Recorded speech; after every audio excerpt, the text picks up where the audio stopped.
Shalom, sahabat ngobrol santai dimanapun kalian berada saat ini. Ketemu lagi bersama gue Imeng, tetap di channel ngobrol santai bareng Imeng. Oke, di kesempatan kali ini gue mau sharing gitu ya. Kemarin itu, ya nggak kemarin sih, beberapa hari yang lalu lah bisa dikatakan, mungkin 3-4 hari yang lalu gue ngobrol-ngobrol gitu kan sama teman-teman lama gue gitu. Kita ngobrol-ngobrol, ya cerita tentang kerohanian kita masing-masing, sharing, sama-sama saling menguatkan gitu kan. Kita ya apa ya, bisa dibilang ya curhat lah, tapi curhatnya untuk kita bisa belajar lebih dewasa gitu ya. Sampai di satu titik ada pembicaraan tentang apa sih mujizat itu buat lo, mujizat itu apa sih, ada temen gue yang nanya gitu kan. Satu persatu teman-teman gue jawab itu kan, mujizat ini ya seperti ini, mujizat itu seperti itu. Dan kali ini gue mau mengutarakan mujizat versi gue sendiri gitu ya. Apa sih mujizat buat gue pribadi gitu ya, buat Imeng pribadi gitu kan.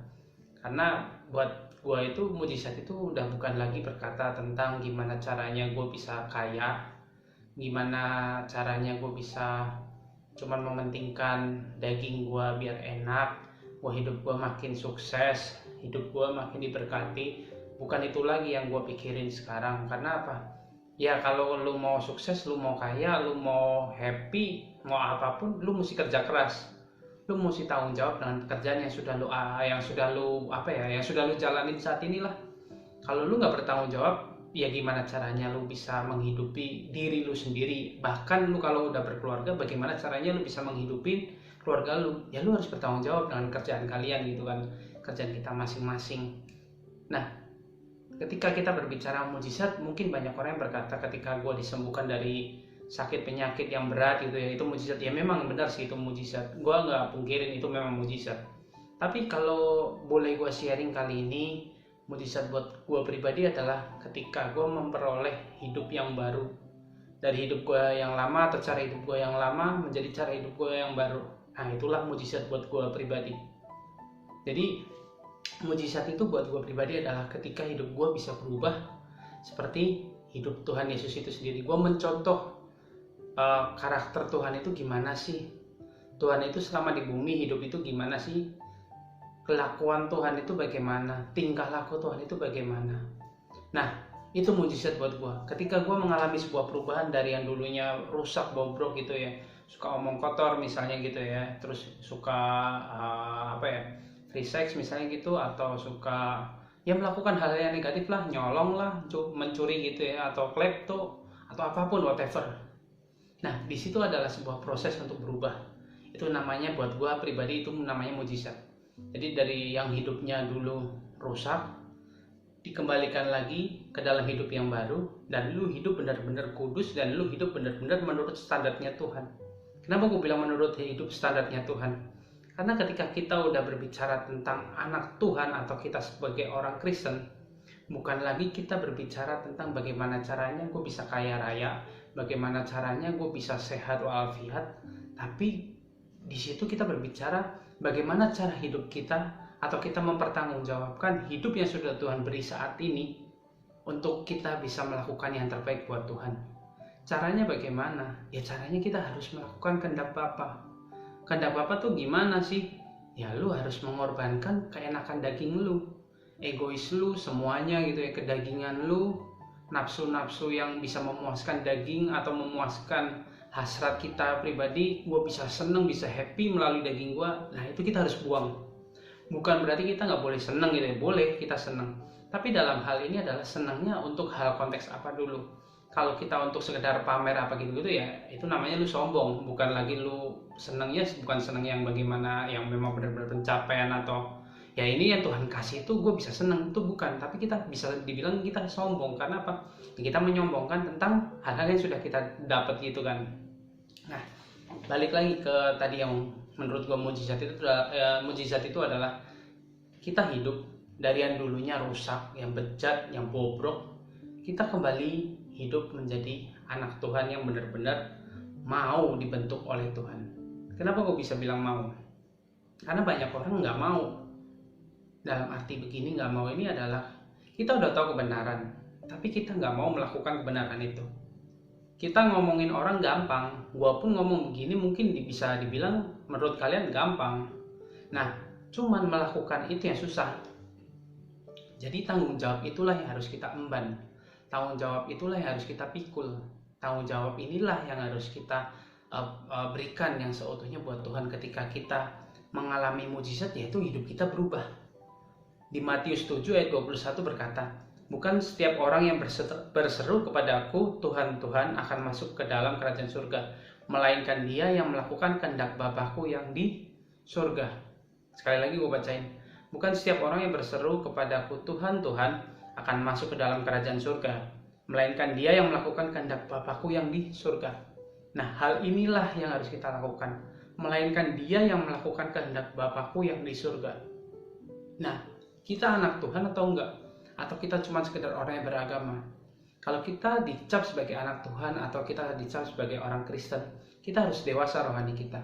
Dewasa rohani ini berbicara tentang ya kita melakukan kehendak Bapa itu sendiri, bukan melakukan kehendak yang semaunya kita. Karena apa? Kalau kita melakukan kehendak semaunya kita, yaitu berarti kita cuma hidup dalam keenakan daging kita. Kita cuma hidup ya menjalani hidup rutinitas ya yang duniawi lakukan.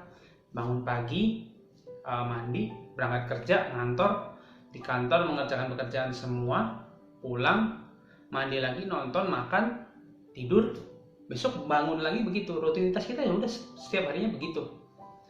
Tapi dibalik itu semua kita harus memperkarakan semuanya ini adalah gimana sih caranya gue menyenangkan hati Tuhan.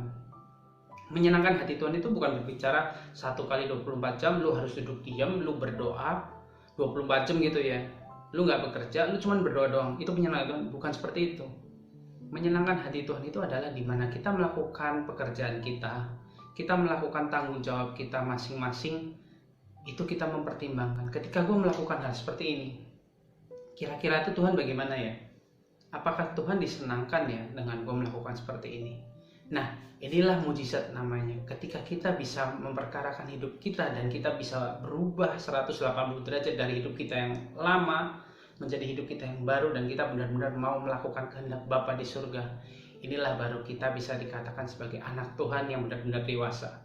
Bukan lagi kita mementingkan egois kita mementingkan kedagingan kita, bagaimana caranya gue bisa hidup kaya, bagaimana caranya gue bisa hidup enak. Bukan lagi hal seperti itu. Karena apa? Ketika kita udah dewasa rohani, yang kita pikirkan adalah bagaimana caranya kita bisa menyenangkan hati Tuhan. Bagaimana caranya gue bisa memberikan hidup gue ini berarti buat Tuhan. Bagaimana caranya gue bisa memberikan sepenuh hidup gue, pengabdian gue ini selama gue hidup untuk menyenangkan Bapa di surga. Masalahnya adalah mau nggak kita dan siap nggak kita melakukan hal ini? Nggak semua orang mau dan melakukan hal ini. Karena apa? Orang tahu kebenaran. Tahu doang sih bisa. Tapi banyak orang yang nggak mau melakukan kebenaran itu. Mungkin mereka nggak mau, mungkin ya. Karena apa? Karena buat mereka ketika gue melakukan kebenaran ini jadi susah nanti. Jadi melukai, menyakiti daging gue sendiri. Dalam arti begini tuh adalah ya pokoknya yang penting daging gue disenangkan. Itu buat gue udah lebih seneng. Bukan hati Tuhan yang disenangkan. Orang semacam ini adalah orang yang belum dewasa rohani. Kenapa gue berani bilang, bukan berani sih, gue bisa bilang orang semacam ini orang yang belum dewasa rohani. Karena hidup mereka atau pikiran cara berpikir mereka cuma mementingkan cara berpikir secara manusia, secara daging, bukan memikirkan perasaan Tuhan. Orang yang sudah dewasa atau anak Tuhan yang benar-benar dewasa rohaninya, dia udah bukan lagi memikirkan hal-hal seperti ini. Keenakan duniawinya dia itu harusnya dia tinggalkan. Tapi dia memikirkan bagaimana caranya gua bertanggung jawab dengan hidup gua ke setiap harinya itu kita bertanggung jawab. Ketika Tuhan Yesus mati di atas kayu salib gitu ya, kita harus mempertanggungjawabkan. Kita udah ditebus, keselamatan itu udah kita dapatkan, dan kita ini benar-benar yang dari dulunya itu penuh dosa gitu, kita jadi dibebaskan dari dosa itu. Nah, kita harus bisa bertanggung jawab nih dengan yang namanya keselamatan itu. Ketika kita tidak bisa bertanggung jawab dengan diri kita sendiri, ya mau sampai kapanpun yang ada di pikiran lu adalah gimana caranya gua senang, bukan gimana caranya Tuhan itu senang. Balik lagi gue mau katakan, ketika kita menjadi anak Tuhan yang benar-benar dewasa, Mujizat itu adalah ketika cara hidup kita bisa berubah 180 derajat dari hidup yang lama menjadi hidup yang baru seturut kehendak Bapa di surga.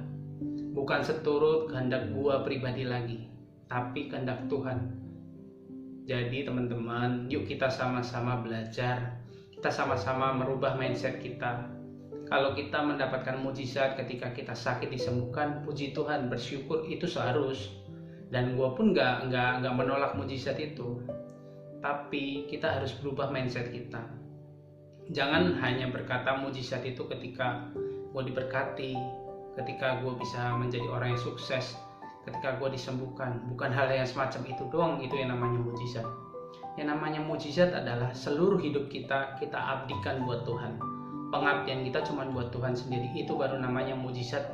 Itu baru namanya kita mau belajar dan kita mau bertanggung jawab penuh atas diri kita, dan kita mempertanggungjawabkan keselamatan yang sudah Tuhan berikan. Bukan lagi kita hidup seenak-enaknya lagi atau hidup semau-mau kita, tapi ya kita benar-benar hidup menurut standarnya Tuhan. Standar Tuhan itu bagaimana? Ya kita melakukan kehendak Bapa di surga. Ya tadi kan udah tertulis gitu ya, di Matius 7 ayat 21. Bukan siapa orang yang berseru kepadaku Tuhan, Tuhan akan masuk ke dalam kerajaan surga, melainkan dia yang melakukan kehendak Bapakku yang di surga. Berarti standar kita adalah melakukan kehendak Bapa di surga. Caranya bagaimana? Ya kalian harus tahu bagaimana cara Tuhan Yesus itu dulu hidup di dunia ini. Kita memiliki role model Tuhan Yesus. Kita harus mengikuti caranya Tuhan itu bagaimana sih. Kita sendiri juga harus menjaga yang namanya hubungan pribadi kita dengan Tuhan. Jam doa kita, saat teduh kita, 1 kali 24 jam itu waktu yang panjang gitu ya. Sisihkan waktu, bukan sisihkan sih, harus ada waktu. Gue bilang bukan sisihkan, sorry. Gue bilang harus ada waktu untuk Tuhan. Jangan pernah kita berpikir, aduh gue harus sisihin waktu buat Tuhan. Ketika kita berkata harus sisihkan waktu, berarti itu adalah menurut gue ya, sisihkan itu adalah hal yang ya udahlah, sisihin dulu deh. Bukan jadi yang prioritas, tapi disisihkan itu adalah ya udahlah kita ya bersungut-sungut, bisa gue bilang gitu. Tapi kita harus ada waktu atau prioritas waktu untuk ketemu Tuhan setiap harinya. Nggak usah muluk-muluk lama 1 jam, 2 jam, 3 jam. Kalau kalian bisa, it's okay, go ahead, lakukan. Tapi ketika kalian masih belajar, 10 menit lah kalian ketemu sama Tuhan. Benar-benar 10 menit itu kita fokus sama Tuhan. Kita berdoa, kita ngobrol sama Tuhan. Kita bersyukur buat apapun yang sudah Tuhan berikan sepanjang hari ini. Buat pelajaran masalah yang Tuhan sudah berikan buat kita. Semuanya kita bersyukur. Ketika kita udah bisa maintenance jam doa kita, ketika kita udah bisa 10 menit, kita tambah lagi jadi 15, tambah lagi. Dan kita bukan lagi menyisihkan waktu, tapi kita memprioritaskan Tuhan buat hidup kita. Karena apa? Melakukan kehendak Tuhan seperti Bapa di surga. Itu adalah tujuan kita hidup. Jadi kita harus bertanggung jawab dengan hidup kita. Oke, akhir kata gue mau mengucapkan selamat berjuang dan terus jadikan hidup kita berarti buat teman-teman di sekitar kita, buat keluarga kita, dan hidup kita ini bisa menjadi contoh buat mereka bahwa hidup kita ini benar-benar mencerminkan Kristus itu sendiri. Bukan lagi gue sendiri imeng yang ada, tapi biarlah Tuhan itu ada buat hidup gue. Dan hidup gue ini benar-benar berarti buat setiap orang-orang yang melihat, setiap orang-orang yang memerlukan pertolongan dari gue, atau memerlukan apapun yang bisa gue lakukan. Karena apa? Gue harus melakukan kehendak Bapa lah. Bukan melakukan kehendak gue lagi, tapi gue harus melakukan kehendak Bapa. Oke semuanya, selamat berjuang. See you and God bless.